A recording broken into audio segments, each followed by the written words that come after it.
Topesi bino mbote na kombo ya RDC en couleur. Opération Eco-Defort Papa Wemba. Opération Oyo. Et ça la succès. Opération Eco-Defort Papa Wemba. Et ça opération Oyo. Et ça senga ba Congolais nyonso. Tozala liboke moko. Tatabo moko. Mamabo moko. Ekolobo moko. Mokonji. Ah. Il faut tokende na voix yaba élection.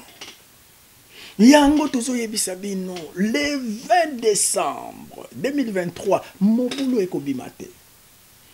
Biso ba les amis de Wechi to sala ki recherche na biso. Po toyeba eloko nini etambulaka bien te na ba élection na biso. 2006 tozala ki na mobulu. 2011, la même chose. Puis 2018, yango biso ba les amis de Wechi. Tout ça là qui va recherche na biso. Maintenant, to komi ko publier la recherche na biso. On ne peut rien entreprendre dans la vie sans pourtant botia contrôle.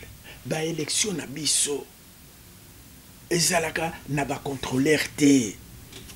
To salaka ba élection lokola ba mama batata bandeko bana bazo sala examen d'état sans surveillance. Bana ba kosala nini? Bino moko bopesa réponse. Bana na cadre ya ba élection eza banani. Bana na cadre ya élection ba élève et ça c'est ni. C'est ni à une obligation moko pour organiser ba élection. C'est-à-dire étudier, aller présenter examen d'état.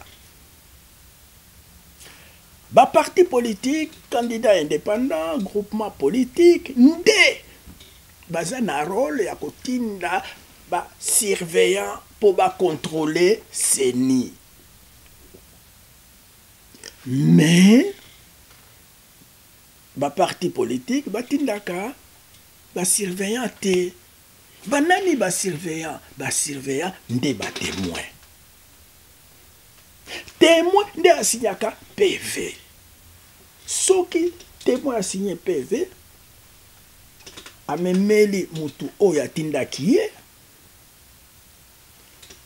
Parti politique a ramassé ba PV ba bureau de vote nyonso sur toute l'étendue de la République, a calculé azeli CENI. Soki CENI a triché, a mis na cour constitutionnelle avec des PV. Tozo kende ba élection etikali 2 mois. Est-ce que ba parti politique ba maman batata bandeko bazo formé ba témoin? Est-ce que bazo formé ba témoin? Est-ce que baza na mbongo ya kofuta ba témoin parce que ba témoin basengaka mbongo po ya kokende ko surveiller CENI. Soki opesi témoin mbongo te, témoin akoboya na ye akosurveiller CENI te. Yango CENI asalaka examen sans surveillance. Lokola biso tolobaka na image, vidéo, livre.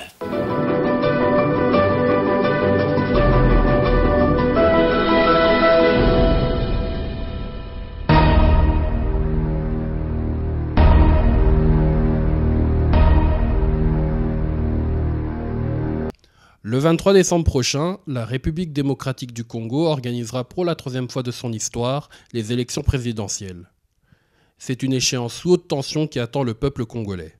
Les précédents scrutins en 2006 et 2011 avaient abouti à la victoire de Joseph Kabila, des résultats qui furent vivement contestés par l'opposition et qui occasionnèrent de l'instabilité politique, économique et militaire en République démocratique du Congo. Depuis près de 20 ans, la rédaction de Télématongué sur BX1 a suivi toutes les étapes qui doivent mener le Congo-Kinshasa sur le chemin de la démocratie. Nous étions présents lors de la reprise de la coopération belgo-congolaise en 1999. Lors du référendum de 2005, qui consacra la nouvelle constitution congolaise et l'organisation des élections présidentielles de 2006, le problème des témoins s'est présenté pour la première fois. Et en fait, il y avait très peu d'autres observateurs indépendants. Pourquoi ? Je n'en sais rien, mais je constate quand même qu'il y en avait beaucoup moins que lors d'élections en Europe de l'Est ou en Amérique latine. Et ça, je crois que c'est un message que je voudrais adresser pour la prochaine élection, c'est d'avoir un maximum d'observateurs nationaux et internationaux, parce que je crois que tout le monde a intérêt à ce que le scrutin se déroule avec une très grande régularité. Selon l'article 41 du Code électoral, les témoins assistent à toutes les opérations de vote, de dépouillement de bulletins, de compilation et de décompte des voix. Cette même loi précise également que le président du bureau de vote invite les témoins à contresigner le procès-verbal des opérations électorales. Les copies des procès-verbaux sont ensuite remises aux témoins qui les présenteront comme preuve de bon déroulement du vote à leur parti politique. Enfin, la loi électorale indique que les témoins sont à la charge de ceux qui les ont désignés, et non à la charge de l'État ou de la CENI. L'absence de témoins n'est pas un motif d'invalidation du scrutin, sauf si ces absences sont provoquées de manière intentionnelle. La question de la crédibilité des élections en RDC repose donc sur la présence des témoins dans les bureaux de vote situés sur tout le territoire de la République. Il faut commencer à observer aujourd'hui. Est-ce qu'on enrôle des petits-enfants? Est-ce qu'on empêche aux gens d'aller s'enrôler? Est-ce qu'on intimide les gens pour qu'ils n'aillent pas se faire enrôler? La fraude se maintenant. La fraude se maintenant. La fraude se maintenant. Et c'est là qu'il faut observer, qu'il faut contrôler. On attend seulement le jour du scrutin là pour dire non. Mais là, moi je les invite à venir observer maintenant, à voir comment on enrôle, comment les choses se font. À ce moment-là, on va être des bons témoins de tous les cycles. Et vous allez voir qu'il n'y a pas d'observateurs, de témoins des partis dans les bureaux. Et pour l'instant, il n'y a pas d'observateurs? Non, il n'y en a pas. Télématongué était descendu sur le terrain. Nous nous étions rendus au bureau de vote de Yolo Sud afin de vérifier le processus d'enrôlement de la population en vue des présidentielles de 2011. Aujourd'hui, il n'y a que les témoins des partis des ARC. Nous nous sommes ensuite rendus dans d'autres bureaux de vote, même constat. C'est le seul, je dois dire que tout le monde est absent ici. Nous ne voyons presque pas un parti politique qui s'est identifié d'une manière officielle. Mais nous avons des organismes qui passent de temps en temps, une ou deux personnes par semaine en fait, si je dois le dire dans ce sens-là. Donc l'engouement n'est pas dans mon sens en rapport avec les partis politiques. Comme nous l'avait fait remarquer le président du bureau de vote, les partis politiques, toutes tendances confondues, n'envoient pas de témoins, à la grande surprise de certains responsables politiques. Ça, c'était à Kinshasa, ça? Oui. Oui. On en vient. On vient d'un centre, c'était celui du Sud. Et on a constaté qu'il n'y avait pas d'observateur du DPS. Eh bien, moi, ça aussi, je suis surpris parce que le secrétaire général avait pris toutes les dispositions pour que, au moins à Kinshasa, nous ayons un observateur à chaque bureau. Voilà, je viens d'apprendre maintenant qu'il y a un bureau où il n'y en a pas. Ça, c'est malheureux, ça. La loi électorale demande aux partis d'envoyer des témoins vérifier l'enrôlement de la population en vue de la constitution d'un fichier électoral. Les partis politiques manquant de moyens se retournent vers l'État et la CENI pour réclamer un meilleur contrôle de l'enrôlement. Cette situation ubuesque est à l'origine des dissensions concernant le fichier électoral entre l'État, la CENI et les partis d'opposition. Mais on nous a dit aussi, donc, par d'autres observateurs, qu'il y avait aussi très peu de représentants politiques qui figuraient dans les bureaux de vote. Pourquoi? Effectivement, hein, donc il y avait quelques observateurs. Par contre, les partis politiques congolais avaient envoyé peu de représentants. Alors ça, c'est un peu inquiétant et c'est pour ça que je crois que la prochaine fois, on a intérêt à avoir un maximum d'observateurs parce qu'évidemment, cette fois-ci, il s'agissait de dire oui ou non à une constitution. La prochaine fois, il s'agira d'élire des députés et des sénateurs et donc les enjeux politiques pour le Congo, évidemment, seront beaucoup plus grands. Donc ce n'est pas parce que cette fois-ci tout s'est très très bien déroulé que la prochaine fois il n'y aura pas éventuellement des risques de fraude ou de manipulation, puisque la prochaine fois directement tous les candidats auront un intérêt direct dans l'élection, ce qui n'était pas le cas cette fois-ci. Donc je crois que c'est très important d'avoir un dispositif d'observation, pas seulement d'observateurs internationaux, mais aussi et surtout d'observateurs nationaux. Lors des élections présidentielles et législatives de 2011, M. Vital Kamerhe, président du parti UNC, avait voté à l'Académie des Beaux-Arts de Kinshasa. Mais aucun témoin des partis politiques n'était présent ce jour-là pour attester du bon déroulement du vote. Dans cette salle, des témoins représentant les candidats présidents. Non. Autre incohérence. Selon l'article 8 de la loi électorale de 2011, la liste électorale doit être affichée 30 jours avant le début du scrutin. Cette disposition permet à la population d'introduire dans les temps une réclamation, au cas où une erreur serait constatée, ou en cas d'absence de leur nom dans le fichier électoral. Or, la liste électorale a été affichée le 28 novembre, soit le jour même du vote, ce qui empêchait toute réclamation de la population. De nombreuses personnes n'ont pas retrouvé leur nom sur la liste et n'ont donc pas pu voter.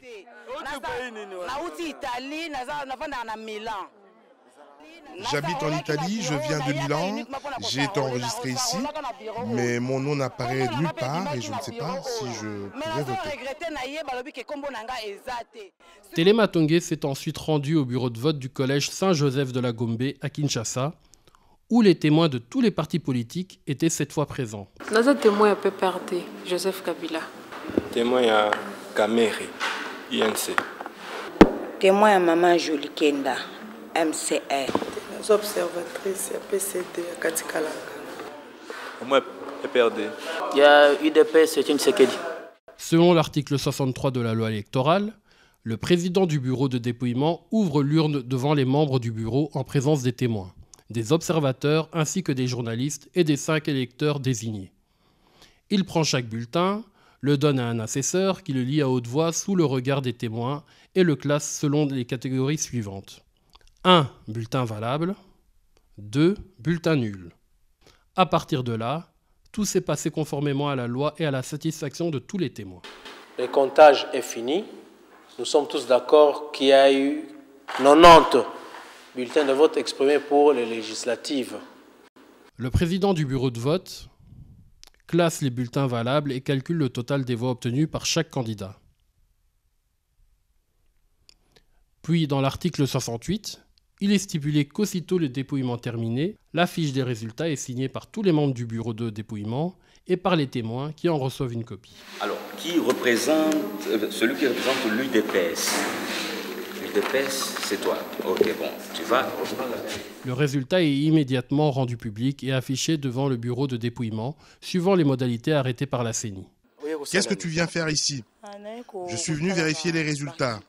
Et tu as vu? Quel est son nom? Maman Kisombe Ngonda Hortense. Maman Kisombe Ngonda Hortense. Ici, combien de voix a-t-elle obtenu? Elle n'a obtenu qu'une seule voix ici et je vais voir le score qu'elle a obtenu dans d'autres bureaux. C'est la première fois qu'on participe. Moi, c'est ma première fois ici comme témoin dans des élections. En ce qui me concerne, je ne pense pas qu'il puisse y avoir fraude au niveau des bureaux de vote, notamment dans les bureaux de vote où j'étais. Mais peut-être que si fraude il y a, il peut y en avoir, mais au niveau, à un autre niveau, mais pas dans les bureaux de vote tels que celui dans lequel j'étais, car le dépouillement a été fait de manière très rigoureuse. Je ne crois pas. Enfin, l'article 69 précise que les procès-verbaux de dépouillement et les pièces jointes sont acheminés pour centralisation et compilation au centre local de compilation situé dans chaque circonscription électorale, conformément au plan de ramassage arrêté par la CENI. Ce transfert au centre de compilation est une autre phase délicate du processus électoral, car des fraudes se réalisent durant cette séquence. Comment ces fraudes sont-elles possibles ? Revenons ensemble sur ce que dit la loi électorale. Selon l'article 67, le président du bureau de vote donne au chef du centre de vote et de dépouillement les procès-verbaux qui sont placés dans des enveloppes distinctes et scellées. Sur chaque enveloppe est indiqué le nom et le numéro du bureau de dépouillement. Le chef du centre de vote et de dépouillement se charge ensuite de transporter au centre local de compilation conformément au plan de ramassage arrêté par la CENI. Il est accompagné des membres des bureaux, des éléments de la police, des témoins et des observateurs. Lors du transfert, auquel nous avons participé et dont nous vous montrons les images, vous pouvez constater que 1. La police n'était pas présente, 2. Le président du bureau de vote ainsi que les témoins n'étaient pas présents également. Seul le chef du centre était présent. C'est l'homme que vous voyez assis sur les sacs contenant les bulletins de vote. Il en ressortira de cette séquence que plusieurs procès-verbaux ont été soit compilés sans la signature du président du bureau de vote, soit tout simplement remplacés. On a accusé les gens ici de prendre les bulletins et d'aller le gaucher en privé là-bas. Ils peuvent se dire que nous sommes des bons, le président doit être là.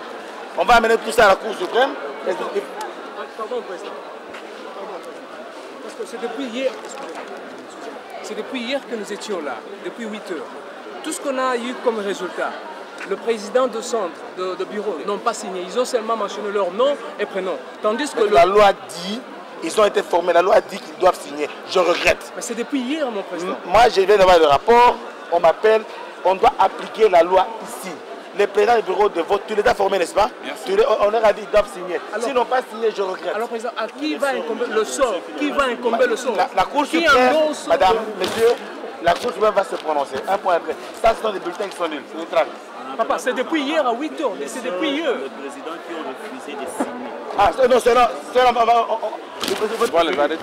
Ça, c'est beaucoup. Ça, non, on va les poursuivre. C'est depuis hier, papa. On va les soumettre à la justice, on va les poursuivre. La communauté, les interventions sont là. C'est depuis hier.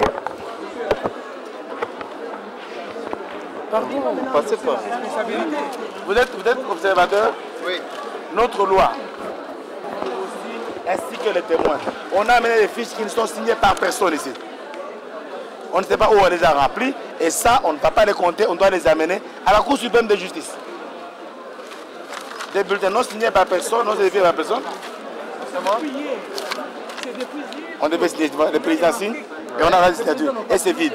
On ne sait pas où. C'était fait dans un bureau, on ne sait pas. C'était fait ailleurs, avec tout ce qu'il y a comme critique ici, qu'on a fait des bureaux à part. Qu'est-ce qui est vide? Qu'est-ce qui est vide? Parce que là, les témoins ont signé. La personne demandée par la loi à signer, c'est le président d'abord. Un bulletin, même si le témoin ne signe pas, il est valable. Mais si le président ne signe pas, on peut prendre deux bandits du PP, des partis politiques, ils volent les bulletins, nous avons des témoins. Qui est le président? La signature la plus importante, c'est celle du président. Les gens ont aussi des fraudeurs, on a parlé des bulletins, des fiches partout ici. Ils peuvent se mettre à deux, nous avons signé comme témoins. Non, il faut que le président signe bien sûr.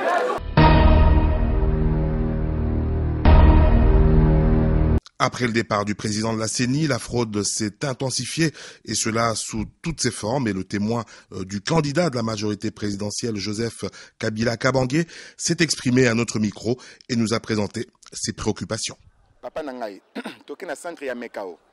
Dans le centre de Mekao à Maluku, bureau de vote numéro 10378A, Joseph Kabila a obtenu 74 voix et Étienne Tshisekedi a obtenu quant à lui 38 voix. Mais au centre de compilation, les chiffres ont été malheureusement inversés.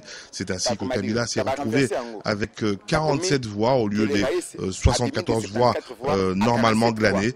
Et Étienne Tshisekedi, son candidat de l'opposition, s'est retrouvé quant à lui avec 83 voix au lieu de 38 voix. Babungo Yango est commis 83 voix. Toujours dans le centre de Maluku, na Menkao. Numéro bureau de vote 10 378. Dans un même centre, bureau voisin 10 378B, le candidat Joseph Kabila Kabange a obtenu 72 voix et le candidat Tshisekedi 45 voix, mais ils ont déclaré que Kabila aurait obtenu 27 voix et Étienne Tshisekedi 54 voix.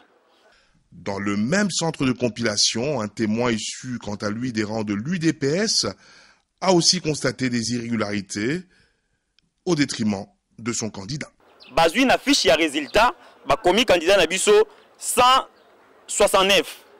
Sur la fiche des résultats, on a écrit 169, mais lorsque nous vérifions sur le PV, on a écrit en chiffre 196, c'est-à-dire 196. La personne responsable du bureau de compilation nous a alors conseillé de consulter le procès-verbal.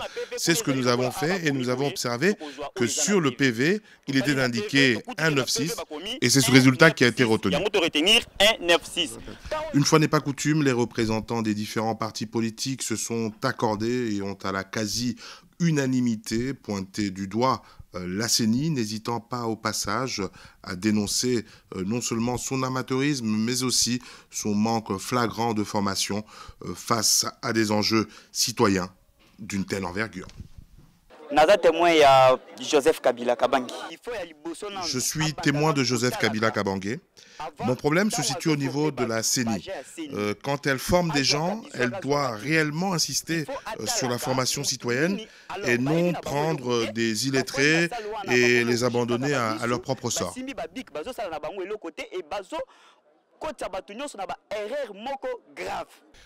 Après 3 jours, la CENI a publié des résultats provisoires sans pour autant poursuivre les présidents de bureaux de vote qui avaient failli à leur tâche. La Commission électorale nationale indépendante constate que le candidat Kabila Kabange Joseph a obtenu la majorité simple des voix pour avoir réalisé 8 880 944 voix, soit 48,5% des suffrages valablement exprimés. Après la divulgation de ces résultats qui ont été confirmés par la Cour suprême, c'est le président sortant Joseph Kabila qui s'est vu reconduit pour un nouveau mandat devant prendre fin en décembre 2016.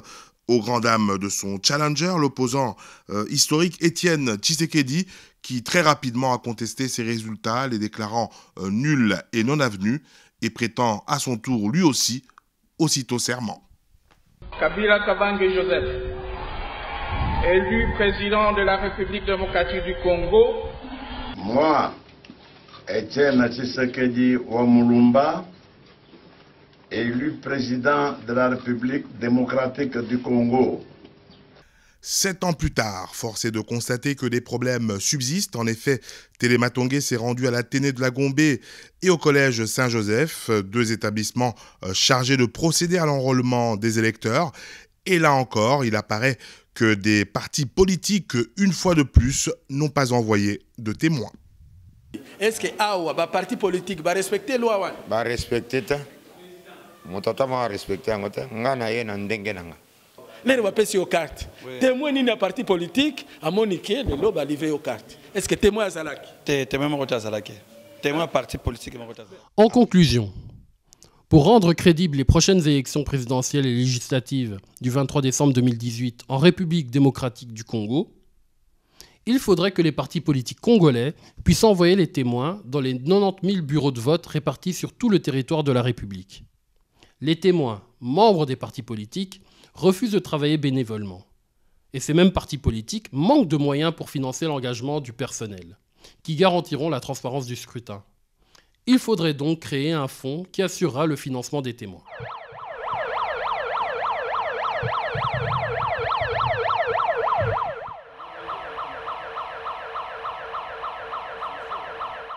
Les élections en RDC, l'Union africaine, l'ONU et la Belgique ont été induites en erreur.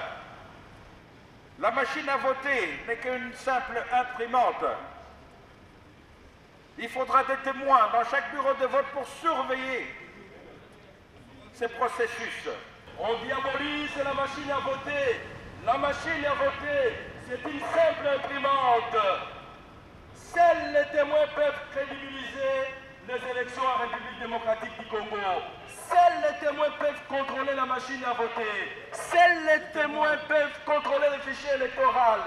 Seuls les témoins peuvent compter le nombre de voix et donner les résultats à la CENI pour proclamation.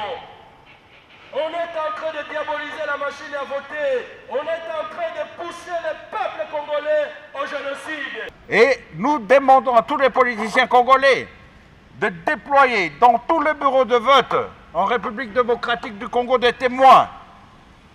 Nous voulons des témoins dans chaque bureau de vote pour éviter toute fraude. Les vétérans de la presse sont là, sur la brèche. Cyprien Ouatier, Bien Poyoampoy, Téléma Tongué présente. Nous allons relâcher la pression. Nous demandons à M. Didier Rendes de nous recevoir et d'écouter nos doléances.